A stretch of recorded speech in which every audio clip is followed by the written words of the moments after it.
Hi, everyone. Welcome back to another live interview with one of my clients. And today I am thrilled to be here with Dr. Mitch Tishler. And before I bring him on, let me go ahead and share with you his bio. And it's going to be a wonderful interview. Mitch Tishler is the author of two books. His most recent book is called Me Finally, Navigating Life with an Open Heart. And his original book is Seeing with Heart, the original channeled writings. And he's presented this work called Seeing with Heart since 2000. Mitch earned his Doctor of Chiropractic degree from National University of Health Sciences in Chicago, Illinois, and opened his wellness center in 1987. So 30 years ago. Congratulations, Mitch. Also about 30 years ago, he co-founded Cape Cares, which is an international medical relief organization that provides critical healthcare services in Southern Honduras. Mitch is an avid sailor, photographer, musician, and cyclist. You'll find Mitch embracing life along the shores of Cape Cod or following his deepest passion, which is touching people's lives while traveling the world. Hello, Mitch. Wonderful to have you here. Hi, George. It's a blessing to be with you and to be with everyone that's drawn to be with us today. Yeah. Thank you. And I think most of the folks are going to be watching this as a replay, but we may find a few folks maybe joining us live. So Mitch, I would love to start and today I think what we're going to do in this interview is have you share with us some nuggets of wisdom from your work. Also, I'll be asking you later in the interview about some of the lessons you've learned as you built your businesses, I guess. So we'll start with your work and the original work that you produced in 2000, 17 years ago is called Seeing with Heart, the original channeled writings. So that's intriguing, right? And I would love for you to share the origin story of Seeing with Heart. How did it come through? So it was very intriguing experience for me. March 4th, 2000, actually while I was recovering from an involved knee surgery, I had this compelling feeling to get a blank piece of paper and put a pen in my non-dominant hand. And the interesting thing is the writings that emerged were completely legible, and my dominant handwriting is essentially illegible. Your dominant handwriting? You know, a kind of typical doctor's writing that I frequently go to my office manager and say, what did I write here? But the original writings, the original Seeing with Heart writings emerged through my non-dominant hand, and predominantly they were in columns. Sometimes one column to a page, sometimes 2 or 3 columns. But in any case, there was even one that was a spiral and one that was a sphere. But this happened over a number of months, and it was a very interesting experience for me because there was an urgency, but not an anxious feeling. It was like, okay, get a pen now, and a complete writing would emerge on a blank piece of paper. And each one of these writings had very potent messages. And I didn't really have an agenda to have this occur. And so I wasn't like having any intention to create a program. And so, basically I just kind of set them aside. I actually put them in the floor of my closet. But when I returned to seeing patients after my knee had stabilized, I found that no matter what question a patient was asking me, there was always a writing in the collection that would speak to their concern. It didn't matter what the question was. Wow. And so I started photocopying them and sharing them.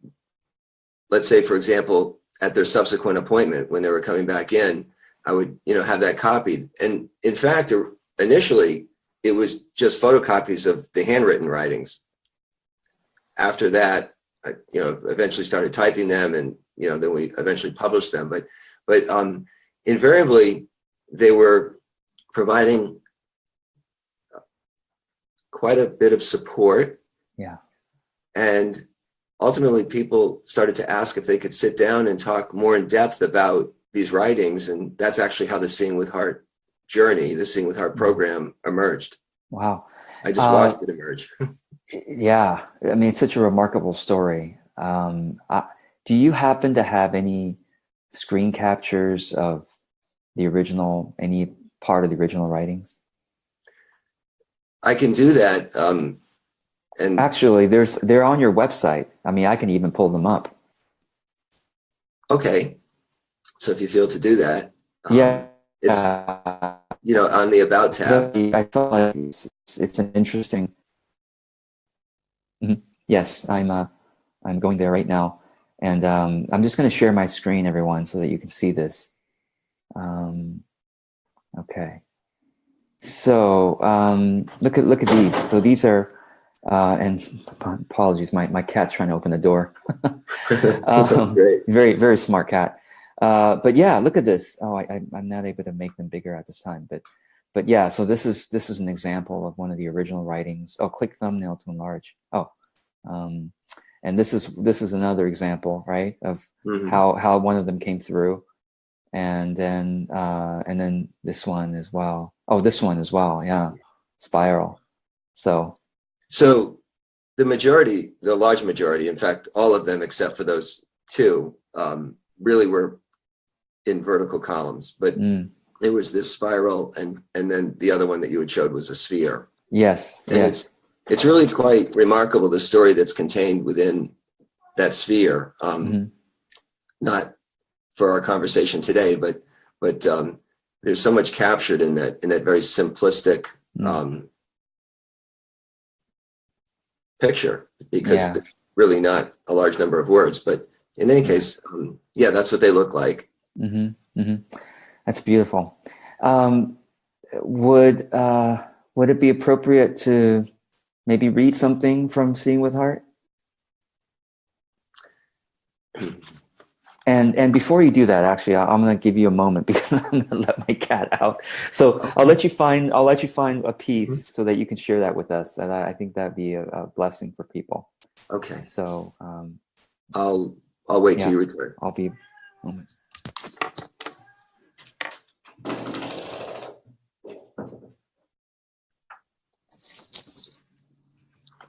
Note to self: find hidden cat before interview and let him out. It's okay. It's wonderful to have the cat energy with us. That playful energy. So. Yeah. Well, I guess what I'm feeling to do is begin with this writing, because very much at the essence of Seeing with Heart is the invitation for each one of us to awaken more fully the love of self, because it's something that each one of us wrestles with. It sounds simple, and in fact, oftentimes I'll ask somebody, do you love yourself? And the quick response is, yes, I do. And I'll say, well, why do you say that? And they say, well, because I do. And I said, well, then if you do, then why would you be doing this conflicting action that's really not an action of self-care? And so we all have that challenge, each and every one of us. And so I guess I'll share this writing because it really speaks very directly to that energy of accepting self and what it is to action self-care, and when we do that, it's remarkable how our lives flow with grace and ease. And when we don't do that, we experience something, quite different. And there's a way of checking in around that as we go about our days. Everything begins with loving the self, yet we're so terribly afraid of I love me. We listen instead to the voice that's so haunting, the one from so far away. Don't be so selfish, you must think of the others. And don't hug yourself or spend time with your soul. For remember, there's nothing to show from these pleasures, nothing productive, nothing to weigh.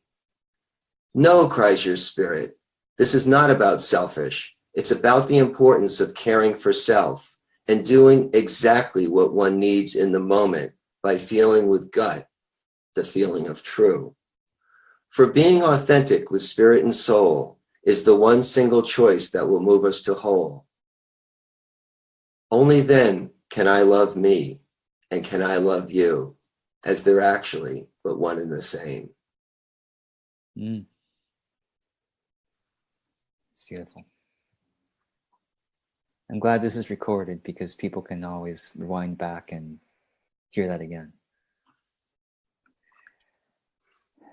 So can I ask you this question? So I think that it's funny. I was going to ask you this question before you read it and then realized that the writing itself has answered the question in its own way. And the question, of course, is about self-love and why that is such, for a lot of people in our world, it's a conflicting idea, that which again, the writing has described. Self, we all grew up being taught to be selfless, to not be selfish. And so how does self-love, what is the difference between selfish and self-love? Maybe that is a better question. Mm-hmm. And, I know you don't have to, change the world with your response, but whatever comes through from what you can sense from that question would be great. So that's a great question, and there's much that can be shared in conversation around that. And initially, what I'm hearing is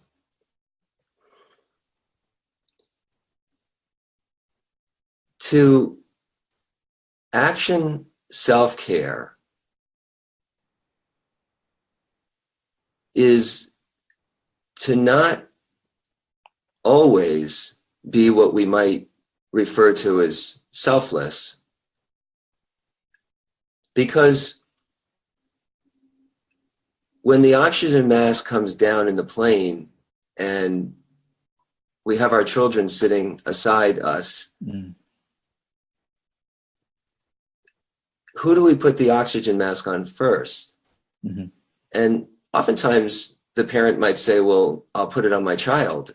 Yeah. And in actuality, that action of selflessness is not the one that is the fullest expression of love, because unless we take care of ourselves initially, then we're not able to take care of an other. Mm-hmm. Mm-hmm. And so we must reach out and put the oxygen mask. This is not about selfish. It's about the importance of caring for self and doing exactly what one needs in the moment by feeling with gut, the feeling of true. And so we find it easier to help the other. And so there's something particular about why we find it challenging to help ourselves. And so that has to do with looking at the energy of self-judgment and expectation of self and lack of self-worth. And so it's something for us to look at when we're always doing for others, and that feels particularly comfortable, and it doesn't feel particularly comfortable when we do something for ourselves, then we're actually really not being selfless. In a sense, what we're really doing is actually, through the illusion of being selfless, we're actually making ourselves feel important, making ourselves feel worthy.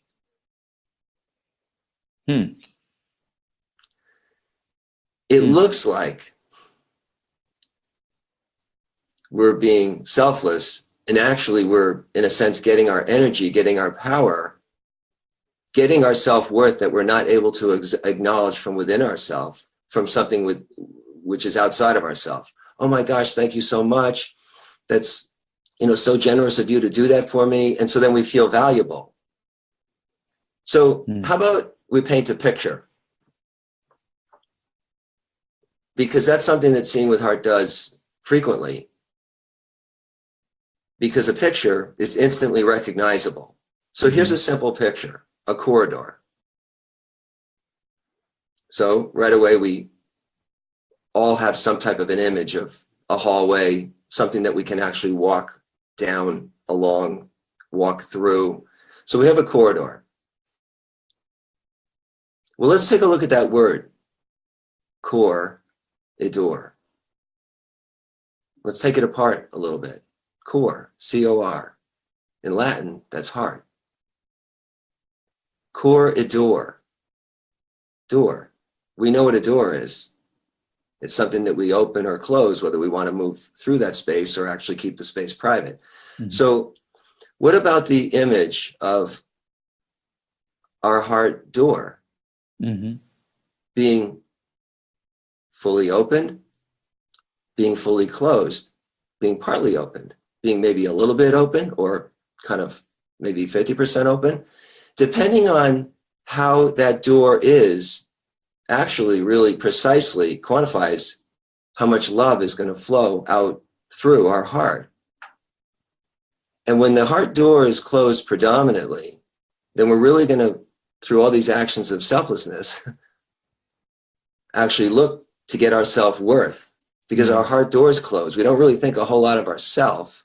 And so instead, I need to hear it from you. Like I need to receive the applause. In a sense, it's almost like we're on stage and we're being applauded because we're great, because we don't really know that we're great ourselves. Right. Interesting. Wow. I've never heard it that way, and that's definitely a lot of food for thought. I just realized, yeah, that's worth pondering for a few years. That's wonderful. So the way I think about this is that the word self, you can use the small s or the big S, right? And when we care for ourselves in a way that's healthy, right, we are actually caring for the big S, which is the self that is connected to all. And so going back to that idea, this dichotomy and what our upbringing about being selfish, like being selfish is bad. And yes, of course, if you look up the term and you really look at that, selfish, what does that mean?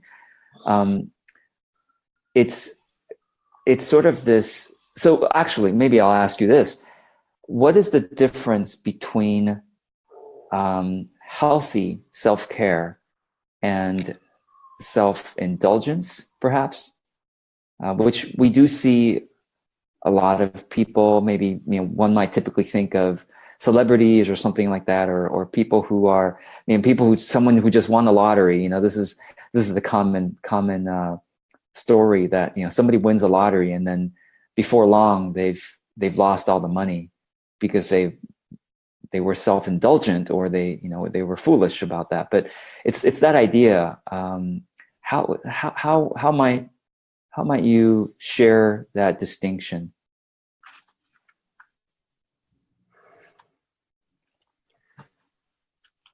So specifically, in the way that you had worded that, in regards to the self-indulgence, in a sense, that's akin to the selflessness, in that we're still looking outside of ourself for our self-worth. Yeah. So it's quite interesting because self-indulgence really seems like it's being self-absorbed, and selflessness looks like we're really being quite generous. Yeah. And you can actually put an equal sign in between. Huh. Depending on where the selflessness comes from, but really, in its essence, one really might do some reflecting on that energy of selflessness, because when we're selflessness, we're really, in a sense, still putting ourselves aside. Why is it so easy to do for others rather than actually do for ourselves? So those two energies might seem utterly and completely different, and yet you can actually say that it's the same. Simply showing up from two sides of this conversation that we're speaking to. Right. Yeah. I like the reminder that the self-indulgent is not actually tapping into the source within oneself, which is the truly satisfying source. Mm-hmm. Instead, finding external, maybe material things. I mean, one can easily think about food or drugs or whatever it may be to try to fill that void that one might feel within. And so when you're talking about loving the self, it's sourcing from a healthier place, would you say? Precisely, because, again, rather than defining it as healthy or something that's not healthy, what we're looking at is being emergent from our essence, our soul, our spirit. Mm-hmm. And that's something that's brilliant and unique to each one of us. We each embody our sacred soul. Mm-hmm. Because I'm sure everyone would concur that there's a lot more to us than simply our bodies. Separate from our traditions and our cultures, that goes across all traditions and cultures, in that there's something more to us than our body. And what Seen with Heart shares about that is, through the illusion of physical experience, soul speaks directly to the splintered piece. Mm. The splintered piece of peace. Mm. Mm. Yeah. Through the illusion of physical experience, soul speaks directly to the splintered piece of peace, the splintered P-I-E-C-E of P-E-A-C-E. And so we each embody with splintered peace. Otherwise, we would always be in peace and harmony. And that's not a bad thing. It's just simply the way we embody. And so then we have, in a sense, something to do around that. We have something to heal. We don't necessarily see it as such. We kind of look at all of our physical experiences as these random occurrences. And there's a whole other way of seeing that which we're seeing. And that's the invitation of seeing with other than our ordinary eyes, the invitation to seeing with heart, that all of what we're doing is connected. All of what we're doing individually and all of what we're doing collectively is connected. And as we going about, each one of us has an opportunity to heal the splintered piece individually and collectively. Mm. And oftentimes we we'll numb ourselves or, be in that place of distraction. There's nothing wrong with things. There's nothing wrong with nice things.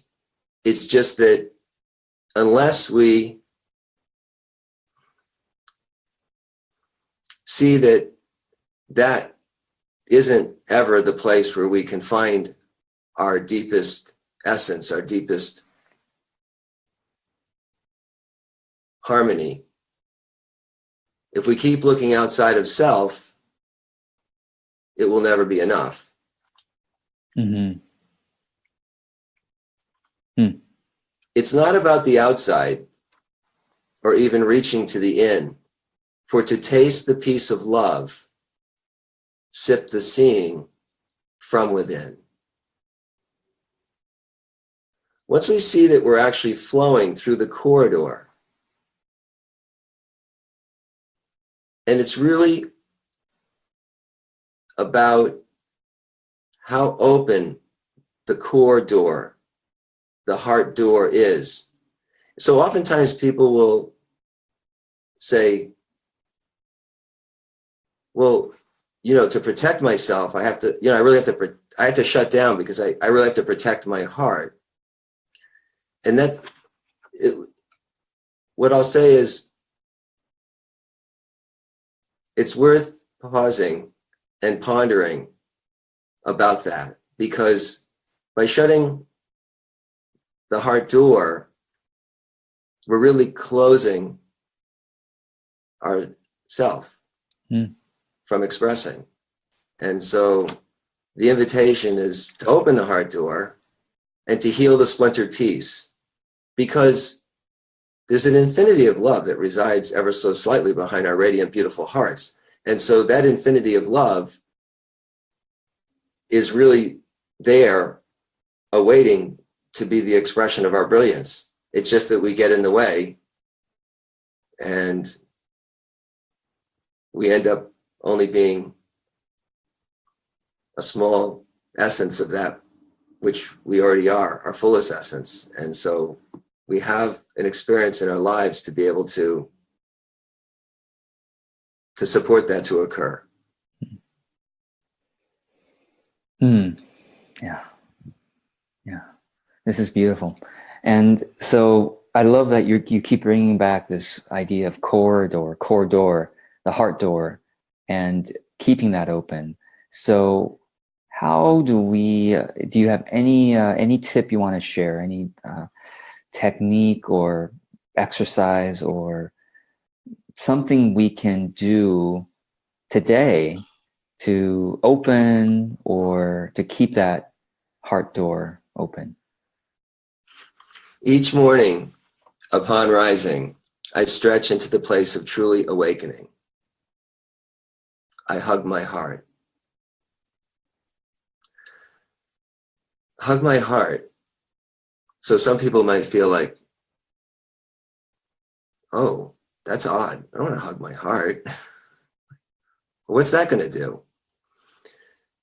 It's the simple action of self-care that will catalyze an enormous shift. It doesn't take much. It really doesn't take much. It only takes a simple shift for more or less, the flow to shift to an exponentially fuller expression. And so the simple suggestion would be throughout our days to hug my heart, to do something, whatever it is, no matter how small it seems to be, even if it's but for a moment. Watch what happens. I don't know if we have a few, I'm not sure about our time right now, but another picture comes to mind that, maybe I could share in, for 5 minutes. Great. Sounds good. Because it relates, precisely to your question and how important the energy of hug my heart is. Mm-hmm. The Hoover Dam. So I imagine instantly each one of us recognizes that as being a fairly significant size wall. In fact, it's quite enormous and quite thick. And behind the wall of the Hoover Dam is a little water or a lot of water? Yeah, enormous amounts of water, yeah. So for the purpose of this analogy, we'll say that for all intent and purposes, there's essentially an infinity of water behind the wall of the Hoover Dam. And as the water comes through the wall, what does it generate? Generates power, energy, yeah. Okay. And downstream from that, we see in villages and towns and cities, what do we actually see as that energy? We see Light, right? Yeah. Light. So we have this hypothetical device, this theoretical tool that pierces a pinhole through the wall of the Hoover Dam. So even though there's this infinity of water behind the wall with this essentially an infinite amount of power stored up, would we imagine that some enormous force would come through, some enormous stream, or would it be probably just a trickle? So if there's a pinhole in the wall, probably there's kind of a powerful stream, powerful trickle. I don't know. So in relationship to all of the water that's contained behind the wall, and if we had a much larger opening, so if it's only a pinhole, we might only see a trickle of that potential energy coming through the wall. In fact, it may even only just trickle down the face of the wall. It may not even have an arc to it, because even though there's all this power, it's simply a pinhole. So it's like there's no room for it to even emerge. Right. Yeah. So this theoretical tool has a capacity to increase its diameter. And as we start to enlarge the opening, now all of a sudden we start to see that the water has a bit of an arc to it. And it even begins to increase in its energy as it's coming through. So might we concur that there's probably a point as we open up the diameter that something would occur, and it wouldn't require us to open up 80 or 90% of the wall. In fact, probably at 25, 30%, what would happen to the wall? Yeah, the wall would crumble. Be so Right? much power, coming There would be through. so much power would just blow open. And we would instantly go from a very smaller expression of that energy to a much fuller. We're looking at a paradigm shifting possibility here. So what about the amount of love that resides ever so slightly behind each one of our radiant, beautiful hearts? Is there a little bit of love or a lot of bit of love? Yeah, there's an infinite. Essentially an infinity of love resides behind each one of our radiant, beautiful hearts. In fact, when we get to the seventh grandchild, we don't say, well, geez, I'm sorry, honey, but we had enough love for 6, but we don't have enough love for the 7th. It's like, it's just, we can have 8 pets and all kinds of children and best friends. And there's an infinite amount of love that resides ever so slightly behind our radiant, beautiful hearts. Well, what are we doing with the walls of our Hoover Dam? What are we doing at the place where that love flows out from within? So when the heart door is shut, we're not flowing much of our love. But through these very simple actions of self-care, and it doesn't require much, we don't have to labor and toil over our entire lives to get to 80 and 90 years of our lives. We can do this much more directly. Once we get to 25, 30% expression of self-acceptance, of actions of self-care, the wall of our Hoover Dam blows open. And all of a sudden, we end up manifesting a universe that is predominantly peace and harmony. And then we're able to do those actions of selflessness, because actually what we're really doing is taking care of self. We're not judging selves, we're accepting ourselves. So there's 9 words that Seeing with Heart invites us to consider. And this is something that we can each hold what Seeing with Heart likes to say is in our heart pocket. Because when something's in our heart pocket, it's really accessible to be able to take out and actually action. I be love, I be me, I be we. So to the extent that I be love is precisely to the extent that I be me. So when that pinhole aperture, when my heart door is predominantly closed, that's the extent that I'll be me. And to the extent that I be me is to the extent that I be we. So when we be essentially love of acceptance, love of without expectation, love of without resistance, then we be that fuller and fuller expression of I be love. And as we do that, we will invariably take care of ourselves in the situation, and because we'll be able to be me finally. And as we be me finally is the way we be we finally. Only then can I love me and can I love you as they're actually but one and the same. And those 9 words can even be reduced down to 3. I be love. And it can be reduced down to 2. Be love. There's a huge difference between be love and being loving. Being loving is that action of selflessness, is, well, gosh, you did this for me. Why aren't you doing that? I did this for you. Why aren't you doing this for me? Instead, the energy of be love, simply be love. And as we do that, we see that.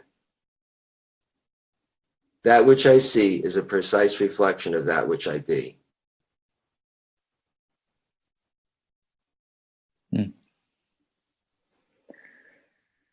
Wow. That's a lot. That's a lot to meditate on. I really appreciate it. It's beautiful.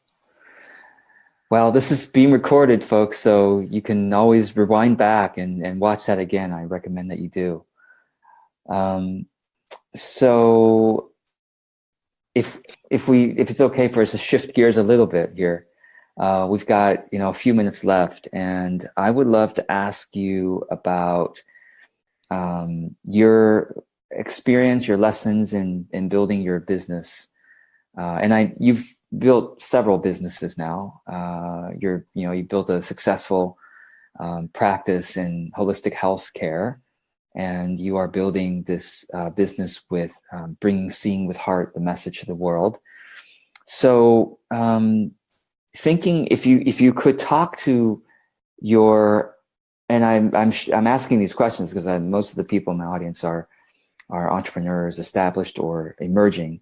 So if you were to talk with your entrepreneur self 5 years ago, 10 years ago, 3 years ago, whatever you want to, whatever timeline makes sense for you, what would you say? What advice would you give to help that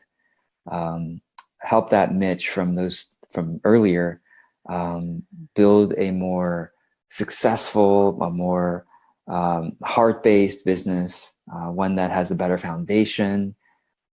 Anything you want to share there? So that's really very much a continuation of the conversation that we've been having. Mm-hmm. Because to the extent that we come from that authentic place of compassion, respect, reverence,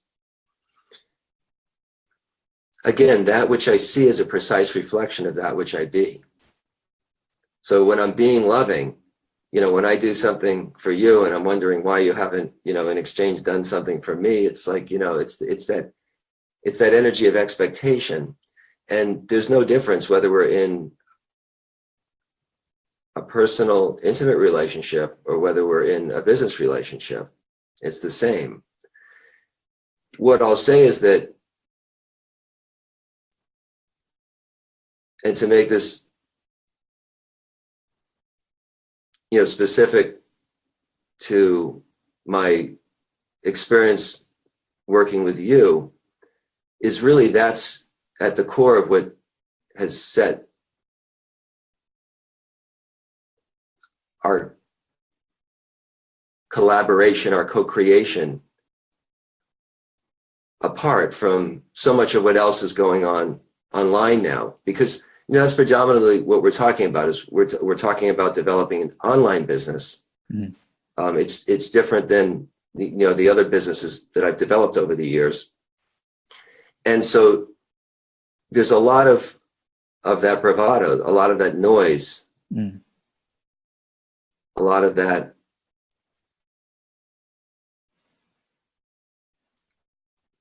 excess. And so in my relationship with working with you, as others I know feel the same, it really is like, it's like developing any other business. It's all based on relationships. It's based on having the courage and the belief in what you're doing to stay with it. It's not about, whatever, these 6 and 7 figure incomes that are, thrown out us as sound bites on social media that, in the next 3 minutes you're going to be generating. It's like, no, it's like anything else that really has substance. It takes time and it takes courage. It takes belief in self. It takes the expression of self-love and self-care. Yeah. And you nurture us along in that way so well, as each one of us actions developing an online presence. And it's really just like that. It's just about, developing those kind of honest relationships that are based on integrity and respect. And I guess what I would say is that, 1, 2, or 5 years ago, maybe had I, put a little bit more focus on developing those kinds of, I guess the word is, joint venture relationships. But that's okay, because it's really something that is not like having to be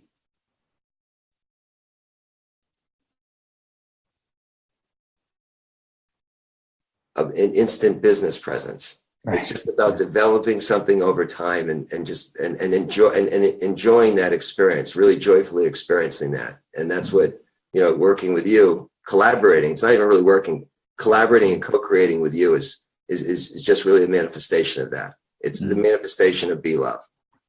Oh. Thank you. Thank you for sharing that. It's interesting because I recently have found myself saying that basically, and you've said it in more eloquently than this, but like business and marketing, when it's done well, is basically learning how to relate well to other humans. And I think so many times the things that are taught in the business and marketing training world has forgotten that. And there's this feeling that what we're doing is not relating, but what we're doing is we are manipulating. Mm-hmm. We are almost making certain units go through a certain pipeline or funnel. And if we just make those units, make them go through it more successfully, then we have profit at the end. Mm-hmm. But no, it's especially the kinds of business that we're building where it's about people, it's about transformation. It can't be about units pushing them through a particular pipeline, And so what you're saying is so true. It's really about integrity. It's about love. It's about caring. It's about collaborating, which you do with your clients as well. So just to kind of conclude this, and I want to thank a few of those who actually joined us live: Armando, Jason, Eric, Cornelia, Melvin, Christine.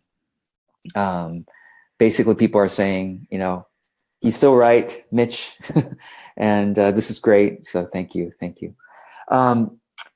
Who do you work with? I mean, just we'll kind of complete there. I mean, you have this work, Seeing with Heart. Of course, the books are available on Amazon.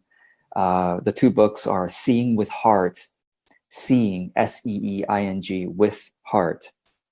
Seeing with Heart. Check it out on Amazon or wherever you buy your books.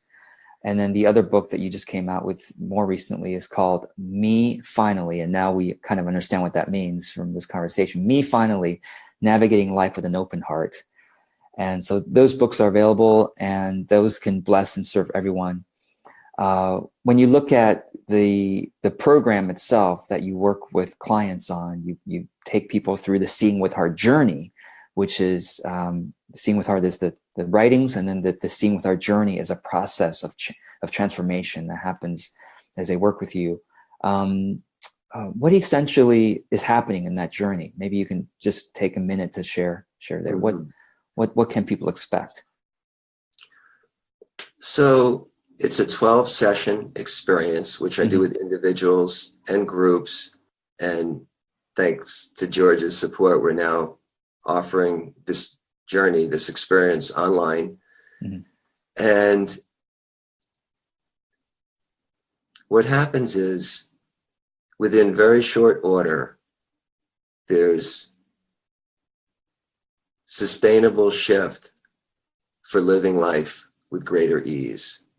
And it's like the picture of the Hoover Dam, because when the wall blows open, when our hearts see our natural way of being is to flow love, then that's what we be predominantly.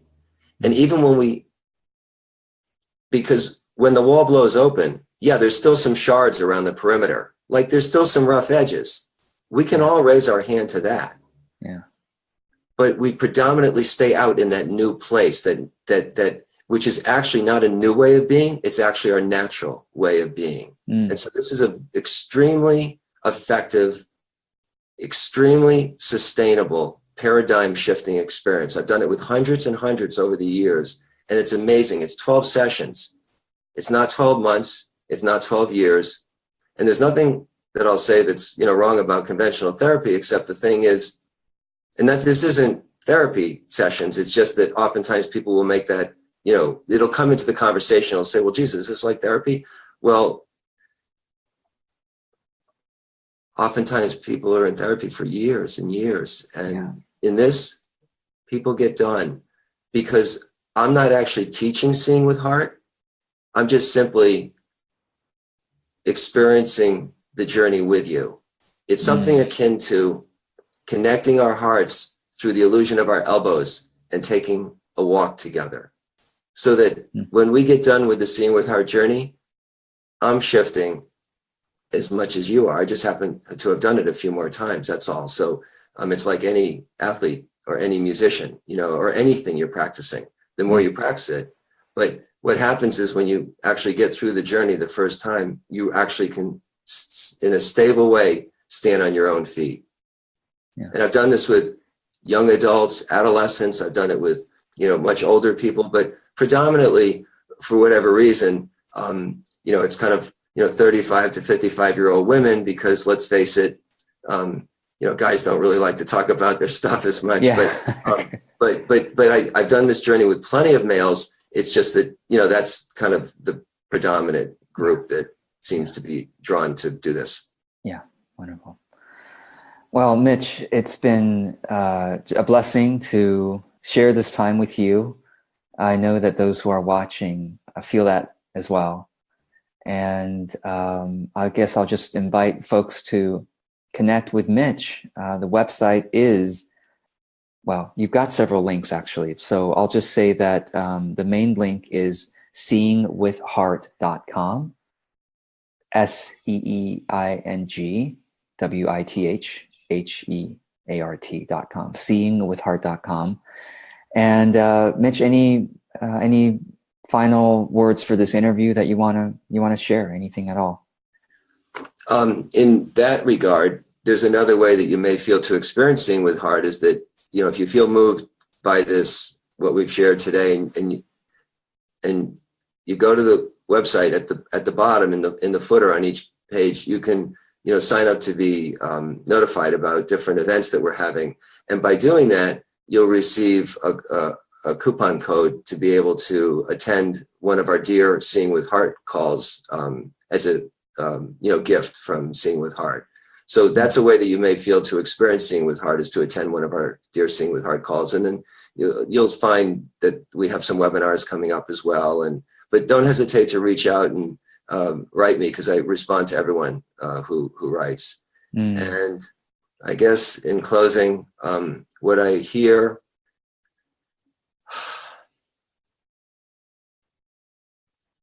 is that each and every one of us flow ripples out from within, and have the courage and the love of self to open the heart door and to flow that love out, to have the courage to be the essence that each one of us is, that brilliance. Because when we drop a pebble into still water, a ripple emerges. And as we come together in this way, and we each drop a pebble, more ripples emerge. And it's potent medicine, because those ripples flow out and ultimately touch all. And that's the way we cultivate world peace, is by cultivating inner peace. That simple action of self-care, cultivating inner peace, will ultimately be the catalyst for cultivating world peace. Wonderful. Yeah, that's really good.